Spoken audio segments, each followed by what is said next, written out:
So next we need certain structures that are going to tie the one end of this arch to the other.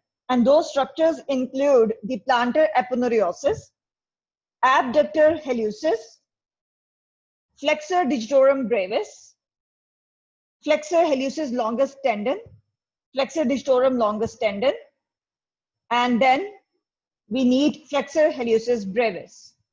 So all the short muscles and the long tendons coming from the posterior compartment of the leg are going to provide the tying structures for one end of the arch to the other.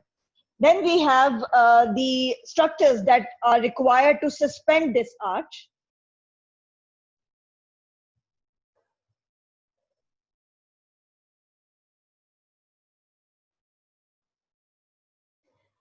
Those structures include the tibialis anterior. This is an MCQ.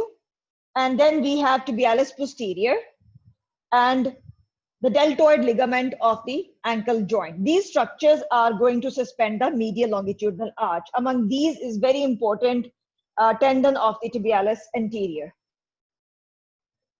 Then we have lateral longitudinal arch. The lateral longitudinal arch is formed by the calcaneum, cuboid, fourth and fifth metatarsal bones. That is the lateral two metatarsals. And the keystone in this particular arch is going to be cuboid bone. The plantar ligament and the short muscles of the sole of the foot, they are going to provide the tying beams in order to tie down the one bone of this arch to the other.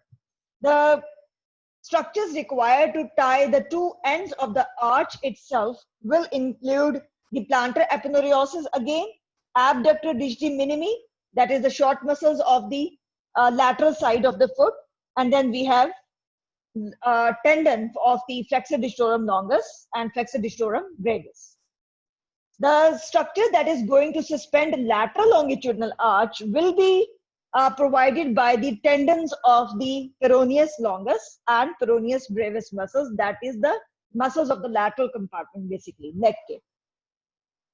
Then in the last, we have the transverse longitudinal arch. Here you can see in the diagram, sometimes this transverse arch is divided into two components, a distal transverse arch and a proximal transverse arch. The transverse arch is basically formed by the bases of the medial bases of the metatarsal bones and cuboid bone, and then we have three cuneiforms, right? The keystone is going to be again formed by the bones which are actually forming the transverse arch. Tying beams will be provided by the deep transverse ligament, short muscles of the sole of foot, dorsal interossei in particular, and then we have transverse head of the adductor hallucis. That these muscles and ligaments are going to provide the tying beams to these two arches, distal and proximal transverse arches. Then we have the structure that is required to tie the two ends of these arches will be peroneus longus tendon. Peroneus longus tendon, that is the oblique tendon, going into the sole of the foot. Then we have the structure that is going to suspend this arch, again muscles from the lateral compartment of the leg, that is the peroneus longus and brevis. So this was all about the bony arches of the foot. Very important SAQ and MCQ.